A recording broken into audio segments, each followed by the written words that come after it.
మాతృదేవోభవ అనాథాశ్రయంలో అనాథలు ఉన్నారంట. మాకు తెలిసింది. అందుకే మాకు తోచినంతలో మేము కొన్ని బనానాస్, కొన్ని సంత్ర పండ్లు, బిస్కెట్స్, దీంట్లో మా పిల్లలు కూడా పార్టిసిపేట్ చేశారు.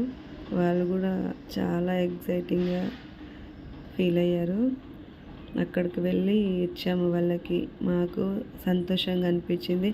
ఉన్న వాళ్ళకంటే లేని వాళ్ళకి ఇవ్వడం కదా మనుషుల స్వభావం అనేది.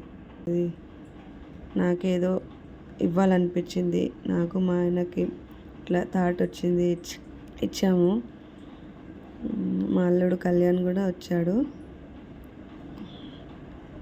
చాలా తృప్తిగా అనిపించింది నాకైతే ఇవ్వడం. Thank you for watching. అప్పుడప్పుడు ఇలాంటివి చేస్తూ ఉంటాం మేము. లైక్ చేయండి, సబ్స్క్రైబ్ చేసుకోండి.